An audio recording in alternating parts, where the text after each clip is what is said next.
Welcome back to the show. A recent Fidelty Investment study revealed saving for college is a priority now more than ever. Joining us live this morning to talk about this, Cory Latham, Director of 529 College Savings with Fidelty Investments. Good morning. Good morning. Thank you for having me here today. Yes, thanks for your time. First off, talk about the 2024 College Savings Indicator study. What'd you find out? Yeah, so the study found out that more parents are saving for college, and that they're actually even prioritizing saving for college higher than saving for retirement. Now, while saving for retirement has always been a top priority for parents, it's not surprising to see them put more of an emphasis on college savings these past few years. And our study also revealed that parents continue to agree that the value of college is worth the cost, but most parents either don't know or ultimately are just simply guessing about what that cost actually is. Yeah, interesting information there. So with that said, what are those key factors parents should consider when planning for college expenses? Yeah, there's quite a few. And what we're finding from the study is that most parents are worried about the rising cost of college.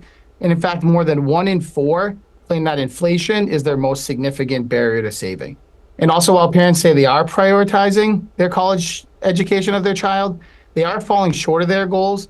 And also the reality is that balancing day-to-day expenses with long-term savings, it can be a daunting task. So not only is saving for college getting harder, but as costs continue to rise, parents are increasing the amount they plan to chip in and are ultimately just changing how they save to meet those goals. Well, here's a question for you that some may have out there. Again, parents, guardians putting in that effort to save money, but what if a child decides not to go to college? What happens with the savings then? Yeah, so we hear that question a lot. And the question comes up, what if the child isn't going to use it all or ultimately is not going to go to college? Well, thanks to some recent legislation, 529s have become even more flexible and help to ease some of those concerns. So for example, 529s can now be used for many expenses beyond just simple college tuition. You can use it for K through 12 tuition. You can use it for vocational or technical schools, and you can even use it to pay back a certain amount of student loans.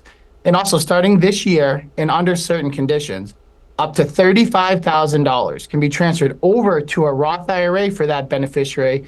And that's going to help give them a jump start on their retirement savings. Yes, and bottom line, before we let you go, how can Fidelty help walk people through this process?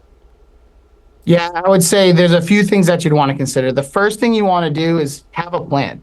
So most parents expect to pay for at least some of their children's education, but many are not on track to meet that goal. Simply having a plan in place can help, and that's a place where Fidelity can absolutely help you create one. Secondly, I would say talk to your children. The study found that those parents who have those conversations with their children about what costs and expectations are, they tend to have more saved.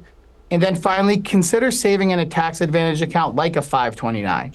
The study found that parents saving in a 529 were more likely to be closer to their savings goals compared to those parents who were not utilizing one. Great information to consider. And where can our viewers go for more info? Yeah, you'd want to go directly to fidelity.com/529.